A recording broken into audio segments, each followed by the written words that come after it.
नमस्कार, आप सभी का स्वागत है एक्सेलसियर न्यूज पे। भारत देश की बात करें तो यहाँ पर डेमोक्रेटिक सेटअप की जो है अपनी ही इंपॉर्टेंस है, और जिस तरह से यहाँ पर चुनावों की बात करें, हर चुनाव जो है इंपॉर्टेंट माना जाता है। और पंचायती राज सिस्टम की बात करें, 3 टायर सिस्टम की बात करें, तो कहीं ना कहीं जो है जम्मू कश्मीर में जब इसे इंट्रोड्यूस किया गया था तो काफ़ी बेनिफिट्स जो है वो केंद्र सरकार ने गिनाए थे। कहीं ना कहीं जो है ज़मीन पर लागू होने के बाद जो है काफ़ी हद तक जो है पब्लिक के काम जो है, पब्लिक के ग्रीवेंसेस जो हैं उसको सुना जाएगा, उसको इम्प्लीमेंट किया जाएगा। और आपको बता दें कि टेन्योर की बात करें तो डीडीसी का कार्यकाल जो है आज समाप्त हो रहा है, और इस वक्त आप देख सकते हैं कि डीडीसी चेयरमैन और उनके मेंबर्स, उनकी टीम जो है मेरे साथ है। आइए जानने की कोशिश करते हैं किस तरह का अनुभव रहा उनके कार्यकाल का।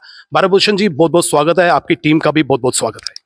थैंक यू जी, आपका बहुत बहुत धन्यवाद। आप हमारी बात रखने के लिए आप जहां आए, मैं आपका धन्यवाद करता हूं। तो सर, जिस तरह से बात करें, गठन की बात करें, 3 टायर सिस्टम जो है इंट्रोड्यूस हुआ, काफी उतार काफी चढ़ाव जो है हमें देखने को मिले, और हर डीडीसी ने जो है कोशिश की कि पब्लिक के जो है मसले हल हो सके। कहीं ना कहीं जो है वो उनकी उम्मीदों पर खरा उतरने का उन्होंने पूर्ण रूप से प्रयास किया। किस नजरिए से जो है आप देखते हैं? देखिए, सबसे पहले बात तो यह है कि जम्मू कश्मीर में 3 टियर सिस्टम जो है वो पहली बार लागू हुआ है। पूरे हिंदुस्तान में जो 65 से चल रहा है, लेकिन जम्मू कश्मीर में सिर्फ पंचायतों के चुनाव होते थे। बीडीसी और डीडीसी का, जिला परिषद का चुनाव नहीं होता था। ये पहली बार 2020 में यहाँ पर चुनाव हुए और हम डीडीसी 14 लोग जो हैं वो जीत के आए। यहाँ तक अपनी परफॉर्मेंस की बात करें, जब इलेक्शन हुई थी तो बड़ी हाइट दी गई थी। उस वक्त ये कहा गया था कि जो जिला परिषद के मेंबर होंगे, या जिला परिषद जो बनेगी उसका चेयरमैन होगा, वाइस चेयरमैन होगा, बहुत पावर्स उनको मिलेगी। लेकिन जो हाइट तब दी गई थी वो ऐसा दिखाई नहीं दिया। हाँ, ये बिल्कुल ठीक है कि उसके बाद हमारी जो एडमिनिस्ट्रेशन है, डिस्ट्रिक्ट एडमिनिस्ट्रेशन, हमारा वास्ता जो होता है वो टोटली डिस्ट्रिक्ट एडमिनिस्ट्रेशन के साथ होता है। उनका समर्थन जो है, भरपूर समर्थन हमें मिला है। हमारे साथ लगभग 4 डीसीज ने काम किया है, 2 हमारे एडीडीसी जो सीईओ है उन्होंने काम किया है, और पूरा समर्थन हमें डिस्ट्रिक्ट एडमिनिस्ट्रेशन की तरफ से मिला है। जहाँ तक लोगों के कामकाज का मसला है, बहुत सारे काम हुए हैं, क्योंकि ये बुनियादी ग्राउंड लेवल की डेमोक्रेसी है। इसमें पंच होता है, सरपंच होता है, बीडीसी है, डीडीसी मेंबर है, और इसमें लगभग डिस्ट्रिक्ट का जो प्लान है वो इम्प्लीमेंट करने वाली यही एजेंसी है। और इसमें जो बेनिफिशियरी है उसको बिल्कुल नज़दीक कोई अगर सहायता करने वाला मिलता है तो वो पंचायत का मेंबर, सरपंच, डीडीसी, बीडीसी वगैरह मिलता है, क्योंकि ये लोगों के बीच से है। तो नज़दीकी अगर किसी को बेनिफिशियरी को काम लेना है तो वो इनसे अप्रोच करता है, और ऐसा हुआ भी है। अगर मैं आपको बताऊं कि हमारे 5 साल की जो परफॉर्मेंस है, आप सुन के हैरान होंगे। लगभग 15,348 काम हमने किए हैं, ये डिस्ट्रिक्ट का पैक्स से है। इसके अलावा और भी है, और लगभग 500 करोड़ की इन्वेस्टमेंट जो है जहाँ पर डिस्ट्रिक्ट जम्मू में हुई है। तो ये बहुत बड़ी एक तादाद है कामों की और अमाउंट्स की। इसके अलावा जो पीएमजीएसवाई की काम है वो हमने आइडेंटिफाई किए, वो भी हुए हैं। उसके बाद नाबार्ड की स्कीमें आई हैं, वो भी हमने किए हैं। इसके साथ साथ लगभग 1,000 करोड़ का जो जल जीवन मिशन का कार्यक्रम था केंद्र सरकार का, उसमें हमने पूरी मॉनिटरिंग की है, और उसमें 1,000 करोड़ रुपया यहाँ पर खर्चा हुआ है। अभी 300 करोड़ रुपया और उसमें होगा। तो लगभग 283 स्कीमें थी जम्मू डिस्ट्रिक्ट की जिनको हमने इम्प्लीमेंट किया है। डिफिकल्टीज की बात करते हैं, कई तरह की स्कीम्स जो हैं उसको इम्प्लीमेंट करने की कोशिश की गई, उसमें आपको सफलता भी मिली, लेकिन डिफिकल्ट पार्ट क्या रहा? क्योंकि एक तरह से फंड्स की बात करें, उसकी डिस्ट्रीब्यूशन की बात करें, फिर ग्राउंड में इम्प्लीमेंटेशन की बात करें, कहीं ना कहीं जो है इसको तालमेल बनाने में जो है डिफिकल्ट पार्ट जो है वो जरूर रहा होगा। देखिए, डिफिकल्टीज तो बहुत सारी आई हैं। उन डिफिकल्टीज को मैं ये कहूँगा कि जो बाहर हमारे देश में हमने विजिट किए हैं, बहुत सारी स्टेट्स में हमने विजिट किए हैं, वहाँ पर हमने जिला परिषद को देखा है। वहाँ पर मैं मिसाल के तौर पर आपको बताऊं, पूना हमारी बहुत सबसे पुरानी और रिचेस्ट जिला परिषद है। वहाँ पर उनकी 900 करोड़ अपनी इनकम है। जब इलेक्शन हुई थी तो हमसे ये कहा गया था कि इसको एम्पावर करेंगे, जिला परिषद को एम्पावर करेंगे। तो लगभग मुझे लगता है कि जम्मू डिस्ट्रिक्ट में अगर जिला परिषद को एम्पावर करते तो ये 500 करोड़ रुपया सालाना इसकी अपनी इनकम हो सकती थी। वो सरकार ने नहीं की। इसका सीईओ जो है वो डीसी होता है, जहां पर एडीडीसी को लगाया गया और कोई विड्रॉल का या कोई किसी किस्म का अप्रूवल का जो सिस्टम है वो हमारे सीईओ के पास या चेयरमैन के पास नहीं आया। सिर्फ डिस्ट्रिक्ट कैपेक्स जो हमारे पास आता था, लगभग जम्मू डिस्ट्रिक्ट में 120 करोड़ के हिसाब से आता था, उसी को हमने इम्प्लीमेंट किया। रिसोर्सेज की बात करें तो क्या लगता है कि कितने रिसोर्सेज जो है वो जम्मू में है, कश्मीर में है? क्योंकि जब भी कोई बॉडी चुनकर आती है, गवर्नमेंट को ये एक्सपेक्टेशंस होती है कि बॉडी जो है वो कहीं ना कहीं रिसोर्सेज जो है, फंड्स के रिसोर्सेज का जो है उसकी जनरेशन करे ताकि वो इंडिपेंडेंट हो सके। देखिए, रिसोर्सेज हमारे जम्मू कश्मीर में बहुत सारे हैं। अगर जम्मू डिस्ट्रिक्ट की हम बात करें, जहाँ पर माइनिंग का रिसोर्सेज बहुत ज़्यादा है, अगर उसमें से हमें कुछ रेशो मिल जाता ना, तब भी मैंने जो कहा है कि 500 करोड़ का हम टारगेट कवर कर सकते। हमारे पास जहाँ छोटी इंडस्ट्रीज है, ब्रिक किलर्स हैं, क्रशर्स हैं और बहुत सारे सोर्सेज हैं, जो हम शेलर्स हैं, उनसे हम थोड़े थोड़े टैक्स लगा के यहाँ पर जम्मू कश्मीर में अच्छी डेवलपमेंट जम्मू में करवा सकते थे।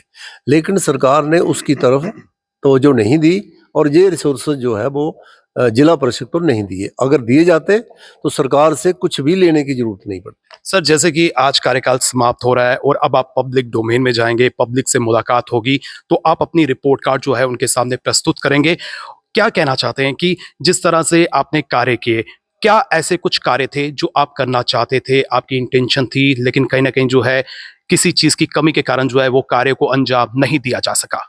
देखिए, ऐसा है, जो मिनिमम रिसोर्सेज हमारे पास थे, हमें सिर्फ कैपेक्स ही मिला, डिस्ट्रिक्ट कैपेक्स ही मिला और हमारे मेंबर्स ने पूरी मेहनत करके एक एक रुपया जो है, एक एक पेनी जो है वो लोगों के काम के लिए लगाई है। मैंने आपको गिनती बताई है, 15,348 काम जो कंप्लीट हुए हैं, तो ये बहुत बड़ी गिनती है। और ये हमारे मेंबर्स की, बीडीसी की और सरपंचेस की कंट्रीब्यूशन है पब्लिक के तई, कि लोगों ने एक एक गली, जहाँ छोटा सा काम 50,000 में होता था वो भी किया। 1 लाख वाला काम है, 1.5 लाख वाला काम है, इस तरह के काम है। मैं समझता हूँ कि ये छोटे काम जो है किसी सरकार की निगाह में नहीं आते। ये हमारे पीआरआई सिस्टम में जितने हमारे ऑनरेबल काउंसलर हैं, मेंबर्स हैं और बीडीसी है, सरपंच हैं, पैच हैं, उनकी कंट्रीब्यूशन है।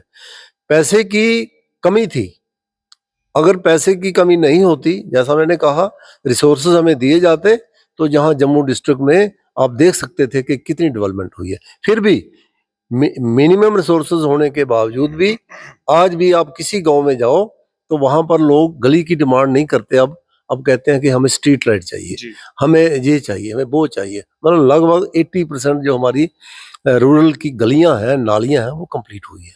सर, जिस तरह से अब आपका कार्यकाल समाप्त हो चुका है, जो कार्य आपके द्वारा किए गए हैं, अब क्या लगता है कि उसकी मेंटेनेंस की जिम्मेदारी कौन लेगा? क्योंकि अक्सर हमने देखा कि डेवलपमेंट तो यहाँ पर की जाती है, लेकिन उसके बाद अगर यहाँ पर बॉडी नहीं रहती है तो कहीं ना कहीं मेंटेनेंस की जिम्मेदारी जो है कोई भी नहीं लेता है। देखिए, ये तो सरकार को देखना है। मैं समझता हूँ कि जब हमारा पंचायतों के टेन्योर पूरा हुआ था आज से 2 साल पहले, उसके साथ ही बीडीसी खत्म हुई, आज जिला परिषद का टेन्योर कंप्लीट हो रहा है, तो ये सरकार को देखना चाहिए कि समय से पहले ही चुनाव होने चाहिए। अभी मुझे लगता है शुरुआत कर रही है सरकार, लेकिन अभी भी मुझे लगेगा 1 साल लगेगा दोबारा जिला परिषद बनाने में, अगर इनकी मंशा होगी। अगर मंशा नहीं होगी तो पता नहीं कितना समय लगेगा। सर, चुनाव जब होते हैं, चलिए वो तो डिसीजन जो है इलेक्शन कमीशन ऑफ इंडिया द्वारा लिया जाएगा, लेकिन उससे पहले क्या आपको लगता है किसी तरह की रिवीजन की आवश्यकता है? क्या डिलिमिटेशन की आवश्यकता है? बहुत जरूरी है। आपने बड़ा अच्छा सवाल ये पूछा है। जहां जम्मू कश्मीर में 20 जिले हैं, 20 जिलों में ही इन्होंने एक यूनिक फैसला कर दिया कि 14 मेंबर ही होंगे। मैं बताऊं, कश्मीर में श्रीनगर जिला जो है वो टोटल 24 पंचायतों पर है, रूरल एरिया टोटल 24 है, जहां जम्मू डिस्ट्रिक्ट में 305 पंचायतें हैं और वहां पर भी 14 मेंबर हैं, जहां 305 पंचायतों पर भी 14 मेंबर हैं। तो ये इलाका के हिसाब से ये अनफेयर है। पब्लिक के हिसाब से, गिनती के हिसाब से हमारे जो जिला परिषद है ज़्यादा होने चाहिए। ज़्यादा जिला परिषद के मेंबर होंगे तो फंड्स ज़्यादा आएंगे, अलॉटमेंट ज़्यादा होगी, काम ज़्यादा होंगे।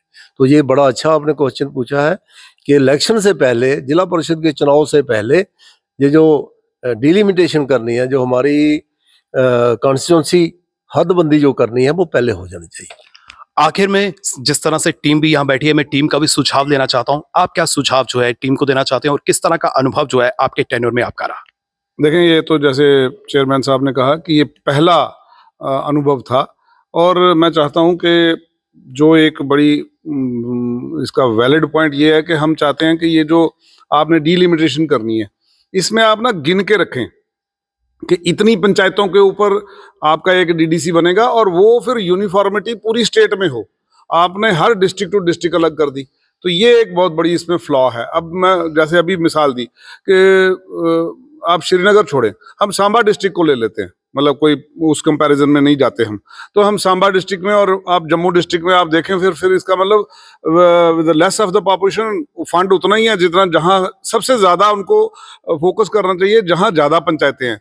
हमारी 21 पंचायतों पे हमने लड़ी है, मैंने चुनाव लड़ा, तो इसका मतलब कश्मीर का पूरा डिस्ट्रिक्ट मेरा अकेला चुनाव के क्षेत्र के बराबर है।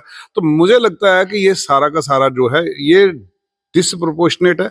इसको प्रोपोर्शनेट करने के लिए आप गिनती करके रखें, भाई आप 10 पंचायतों के ऊपर बनेगा, 20 पंचायतों के ऊपर एक वो बनेगा, आप डिस्ट्रिक्ट मत काउंट करें, आप स्टेट वाइज इलेक्शन करें, तब ताकि ये एक फेयर होगा बात। नहीं तो अदरवाइज हम समझते हैं जितने बड़े इलाके थे उतना हम अपना काम शायद और हमें पैसा होता तो हम कर पाते।